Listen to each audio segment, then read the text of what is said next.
What's up, everybody? Uncommon NASA here for Uncommon Records. Wanted to do basically a recap of everything that we put out as a label in 2020, in case you missed something. Just for the sake of kind of putting it out there, we really kind of came back and put out a lot of stuff. I didn't realize, like basically monthly, we were putting something out there, which is really cool. So I'm going to just run through everything, kind of tell you a little bit about each thing that we put out in 2020. If there's something you're looking for in particular, I'm going to put all of the links to each product down there in the description. So feel free to click through, grab what you need, what you don't need, don't worry about. So let's get into it. So basically, this year was obviously really crazy with everything that happened with COVID. It was hard in the beginning of the year to know sort of like coming into 2020, this was sort of like a year that I saw as like a big year for Uncommon to really come back and put out a bunch of releases. I actually planned on putting out a lot of other stuff that didn't actually get finished last year or this year, as I'm still recording this in 2020. Long story short, like things did not work out as planned, but we still managed to get a lot of things out. And it was a lot of sort of feeling for me of, is this year even a year to put out music? Is this even what people need? And to some degree, there were a lot of other things that people needed besides music from Uncommon Records or from me or from anyone. But to a large degree, I think it helped to put out some music. It helped me to put out some music. It helped me to kind of reestablish the label. And it helped hopefully a lot of people that heard the music that we put out, and it built up to something that was supportive. So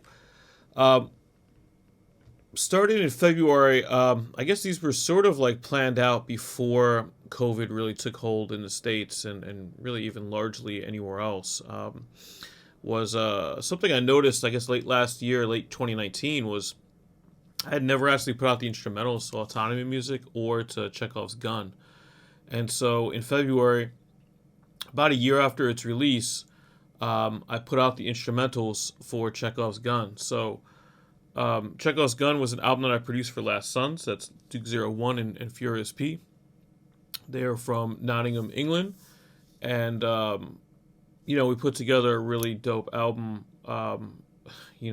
Too much of that record sort of came to pass, unfortunately. But it is a bit of an apocalyptic record that, we really put a lot of work into. The cool thing about the instrumentals for Chekhov's Gun is it really showcases how much I think Furious P's turntablism got involved in what the instrumental sound and the all of that sounded like.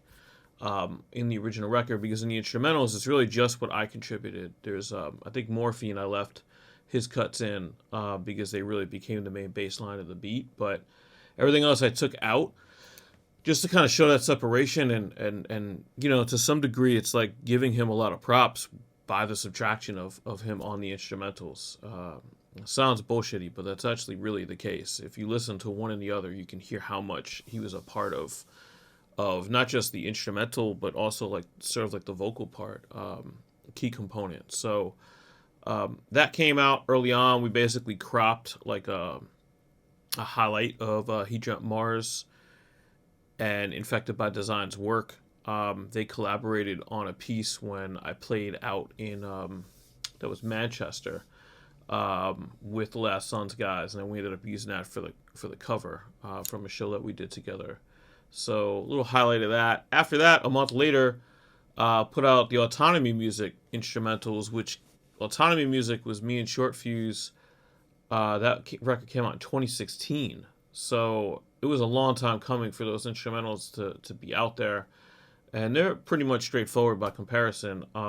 It's just some dope instrumentals. And, with streaming services, it kind of is really interesting to put out instrumental music or instrumental versions of music in my case, because I don't do a lot of instrumental work that's solely instrumental. It's cool because a lot of times people like to just have stuff on in the background and you know, if that's the case for a given moment, then I'm glad to have that out there. So, um, you know, I'm probably gonna do like a preview of 2021 video shortly after this one, and I'll get into some more of the sort of forgotten stuff that I'm gonna try to get up on streaming services along those lines. Um, so after that stuff took place, it was time for a record that was new and a record that had vocals, and that was the Ornate EP, which was by myself.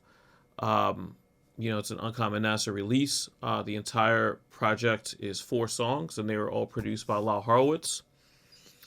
I've worked with Lyle on and off over the years on a lot of different things. He produced Pearl Street, which is on New York Telephone. Um, he produced Background Check from Land of the Way It Is. I've done a bunch of one-off stuff for his projects. And it was time for us to finally get together and put together like a body of work, even though it's only 4 songs. Um, and Yeah, I mean, the cover art comes back to He Dreamt Mars again. He did sort of like those tentacles for the art.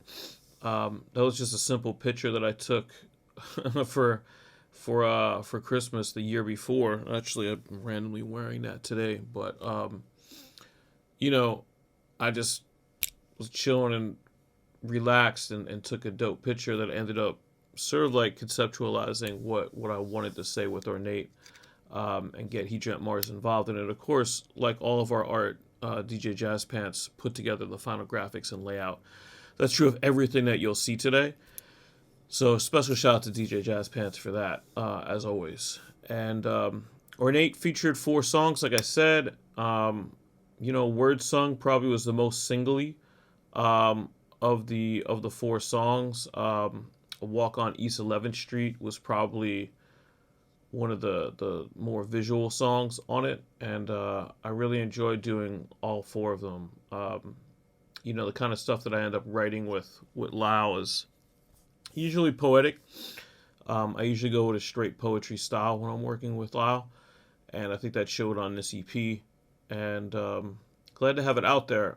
As it turned out during the summer, this sort of gets in the preview, but a little bit because it's available now for pre-order.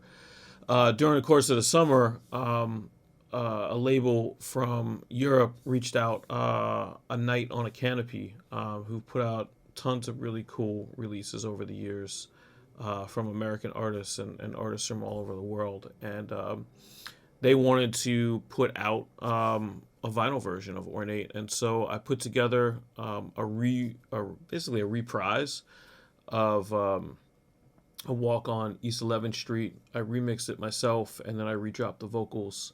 And so that and my instrumental will be on this 12-inch version of that EP. So if you haven't heard about that already, you can go to anightonacanopy.bandcamp.com. It's available for pre-order. It's officially dropping January 21st, or officially shipping January 21st, but it's available to purchase now. They actually pressed up 2 different kinds of vinyl for it too, which is really cool. And in that light, I finally released a video that I shot for Word Sung during like sort of the height of the stay-at-home orders or lockdowns or whatever you want to call them.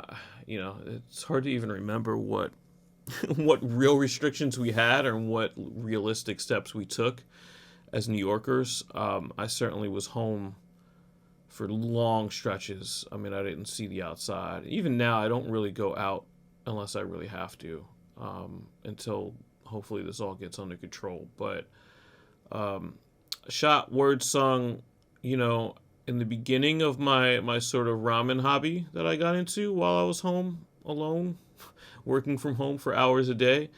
So it's a pretty simple bowl of ramen in the video, but I'll link the video here, and the rest of it I shot on my balcony, just trying to get like cool shots of my neighborhood that I pictured in black and white looking cool. So I'll link that below too. After Ornate in May, it was time to really start promoting Whitehorse. And Whitehorse is a group between myself and Gaja, and you know, we actually planned on in April dropping the full album, you know, the vinyl and everything. And I think it was wise to sort of push that back At least it felt that way at the time, and hopefully that stands as a good decision. The amount of work you have to do in terms of promoting new releases, hitting up people, emailing, writing, and it just felt super callous to try to do that at a time that was so tragic. So I didn't really want to do it, so I ended up pushing the release of the full length back to September, which we'll get to. But I did want to drop a digital single, and we did that with Fear and Loathing in Reno. For those that don't know, the White Horse released the album. It features 8 songs, and all of them are about different points. I'd say 95% true stories. I mean, they're all true stories at their base. They're all based on true events. But there's not much embellishment in much of the record. A lot of these things are things that really happened to us, places that we had been. And in the course of the 2 tours that we did together on the West Coast and in the Southwest. Some cities kind of overlapped. We did them twice among those 2 tours. But in any case, we started with Fear and Loathing in Reno. We did a show in Reno. We had a really good time. Neither one of us had any idea what Reno looked like. To be honest, like, we were so backwards that we were surprised there was even gambling there. We didn't realize that you can gamble everywhere in Nevada. Or at least I didn't. It's kind of common sense now. But, you know, you think, being from the East Coast, you think of Vegas. You don't think of, like, Elko or Reno as being, like, the gambling centers that they actually are. So we showed up in Reno, and it was like we had already played Vegas, and it was just like this flashback of like, holy shit, we're back to this again. And we ended up booking a hotel that night at the last minute for like $29, and we put out a video. I'll link that below too. I was super drunk and I guess feeling inspired after the show, and I was like, we're gonna do a song called Fear and Loathing in Reno, and I'm going to shoot the video right now on my camera phone. And I don't know, that's what I did, you know, for better or worse. But Gaja ended up stepping in and editing the footage and put together something really dope that I think is awesome and campy and kitschy and DIY. And, you know, so I'll link that below. We had shot some other footage and tried to get all of that edited together with this, but our footage wasn't good enough to really do anything too more advanced with than what we did. And for what it's worth, you know, with the tools that Gaja had and, you know, the experience he had doing it, it's pretty amazing what he ended up coming up with. So check that video out for sure.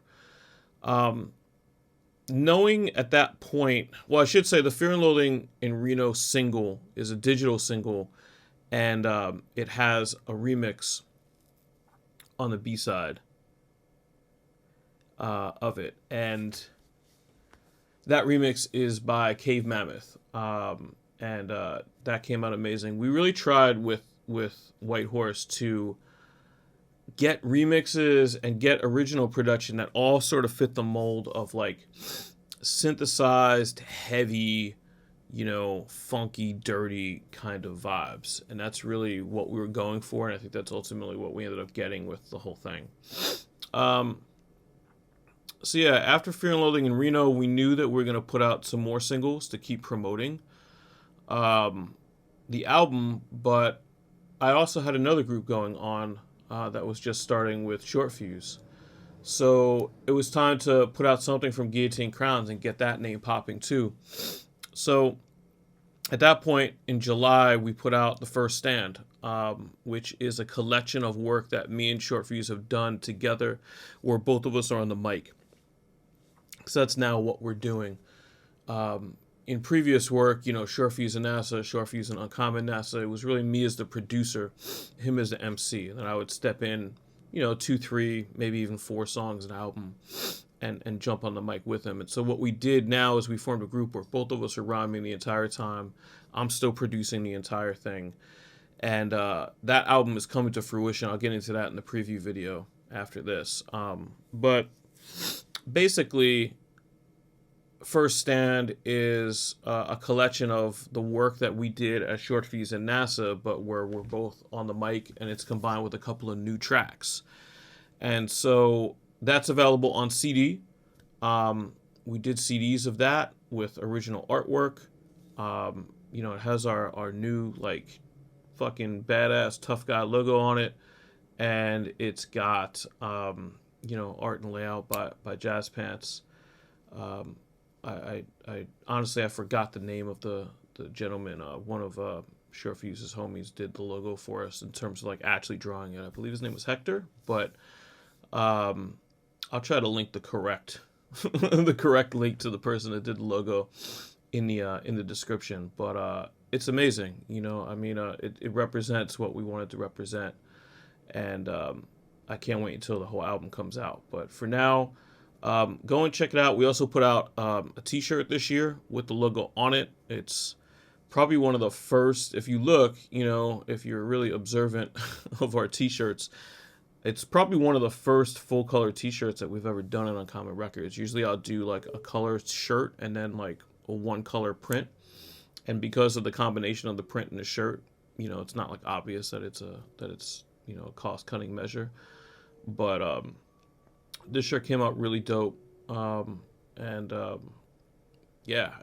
else did we do? We did later on we did a video. Big Hurt put together an amazing animated video for one of the original songs on the first stand called God Save Us from the Devil. It's an animation that sort of recaps an episode of The Twilight Zone called The Howling Man, and mixes it up with sort of what we're talking about, which is just, honoring truth and, really being a good person and curating your circle to keep the evil out. And that's sort of what that song is about. And Howling Man kind of represents it, overlaps with it, and Herc did a great job. Totally exceeded our expectations, and happy to have it on the channel. And later on we did a second T-shirt for that project that just says "God Save Us from the Devil" on it. So if you purchase that shirt, you can freak people out that you're hanging out with that don't know what it means, because it'll just have this really incredible message of horror. But yeah, that's what the whole point of that shirt was. After that, we like I said, we got back to promoting White Horse in August. We put out My Life at Denny's as a single. That had a remix from Cristal Camino on the back. Another just funky electronic synthesized remix. I produced the original version of My Life at Denny's. I actually, a lot of that actually comes from, you probably can't see it too well, but I have like an Ensoniq keyboard back there that I don't really set up all the time, but I think I had just gotten the keyboard like the night that I made that beat, or like maybe the week that I made that beat at least. And, like it's just fucking disgusting synth. So that's that single. All of our singles at Uncommon so far on Spotify, the digital singles, a lot of people pop digital singles out there in order to get them playlisted or to do early promotion. And that's part of why we're doing singles, but it's also like we're putting instrumentals on those singles. We're trying to get remixes for all the singles, B-sides, to make it, give you that tangible feel too when it comes out. So definitely check for our singles from all of our frontline artists. So September comes and it's finally time for White Horse. We pushed it back from April to September. I sat here staring at our gorgeous vinyl for months and months and months, waiting to put it out. But in a lot of ways, it kind of helped to really formulate like the messaging and how I wanted to talk about the record and all that kind of stuff, and setting up the press that we did get and all that kind of shit. So, the record drops. White Horse is, again, it's a collaboration between myself and Gaja. Gaja from Los Angeles is Acid Rain, Project Blowed, myself from out here, East Coast, New York MC, and we just come together well. I think, the backgrounds we come from in hip hop are varied, but also very similar at the same time. And I think that makes for a really dope mix. and I think this EP showed it. I mean, Gaja will tell you, and I'll tell you. I mean, we worked on this record on and off for years. I mean, the last tour that we did together was 2016, and this record didn't come out until 2020. And like, we concepted doing a group together in 2014, the first time that we toured together. So it's been a long time coming, and a lot of things happened. Like, I almost lost the album. I've talked about it a few times. Like, I had a hard drive with everything on it, completely die on me. I had to pay a lot of money to restore the files, to save all these records that have been released, mostly through the records that were lost. At least I will be pretty quickly into 2021, the major records that were on there. But everything was saved, and thankfully White Horse was saved. And, we ended up adding a couple of new songs. I think Circus of Smoke is one of the newer ones that we added at the last minute, and Vape Pen of Destiny, and the Posse Cut we put together, I think when we came back from the scare of almost losing the entire thing that we've been working on. We had a lot of start-stops with that release, but it came to be, and I'm really proud of what we released in 2020 with it. And, with the vinyl from Uncommon Records, we were also able to get Already Dead Tapes to make a cassette version. So you can go to alreadydeadtapes.bandcamp.com to get the cassette if you're into tapes instead of vinyl, or if you want both or whatever. We also did a t-shirt. Jazz Pants put together sort of a revamp logo. We kept it simple at first, sort of like White Horse and print with like a circle, which I thought was really cool. And then we sort of came up with this compass icon that really fits what the album is about. And we put that on a t-shirt, so that's out as well. And, man, that pretty much recaps almost the entire year. We're almost up to right now. I feel like I've been talking forever. So if you're still listening to this video, or watching this video, I should say, thank you very much for caring about what we do. In this month right here, we put out the last of the White Horse digital singles. This one just straight up featured 2 remixes. The original tracks were already out on the album, so there's no reason to put them out again. But we got remixes for the 2 tracks that Dig Dug produced, and the 2 tracks that Dig Dug produced on the album sort of are linked in a lot of ways, because they get into sort of religious zealotry. Say that 5 times fast. Preacher Men is really more about just our experience trying to convince people to fuck with what we do on the road. And Crossroads was just a really scary experience in northern Texas, with a very creepy town that we drove through. And we got La Parasite to produce the remix for Preacher Men. And then right around that time, we were able to get a remix from Awkward for Crossroads, and it just made perfect sense to put them together on a single. So those are both out as a single digitally with the instrumentals. More of that dirty, funky, synthy shit that we love. And that's pretty much the year. It's one of those years where, like, as a label, I tried to really get us back in the swing of putting out releases.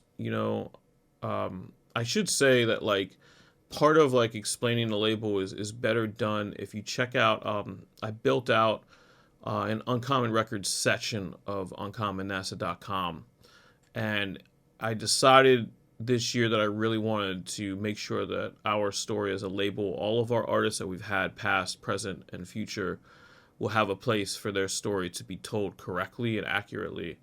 At least from my point of view, it is. So if you go to uncommonnasa.com/uncommon records, you can read about how we started as a label, what we have accomplished, what we haven't accomplished, and where we're going in the future. And I say that to say, like, it's been a long journey, like, up and down to get back to this point for the label. I've gone through phases where I've really only put out my own music. I've gone through other phases where I've put out only other people's music. So trying to kind of make those two things work for the label, for myself, and for the artists on it, and just keeping our circle tight and just putting out the best of what a select few people have to put out there, and that's sort of like the goal for Uncommon Records. And I should say the last thing that we did, I'm going to be a total pitchman now. The last thing that we did to end the year is we finally got around to getting together like gift cards for the store, digital gift cards, which is something I wanted to do for a while, but just never had the time to dedicate to figuring out how it all works. So if you dig anything that I've talked about, or like, oh shit, I missed that, I had no idea that even happened, which is highly possible at all times these days, in the way the world is and the way the music world is. Go to the website, go to uncommonnasa.com /uncommon shop, and you'll be able to find some Uncommon gift cards there in case there's somebody in your life you want to give cards to. But everything that I mentioned is in the store. You can go to uncommonnasa.com /uncommon shop. You can go to uncommonrecords.bandcamp.com. You can go to Spotify and search for any of these artists. We have playlists up there. Right now it's the official 2020 Uncommon Records playlist, but I'm probably just going to change the title of that to 2021 soon. And then there's also Uncommon Classic, which is sort of like our back catalog stuff that you could follow on Spotify. And, you know, we're on Apple Music, we're on Tidal, we're obviously on Bandcamp, so we're everywhere. Uncommon Records 2020, that's everything that we did. All of the releases. No excuses. Go catch up with us. In a week or so, I'm going to do sort of a preview of what we're thinking about doing for 2021. That'll probably be a shorter video because there'll be less to talk about because it won't have happened yet. So, see you guys then. Peace, y'all.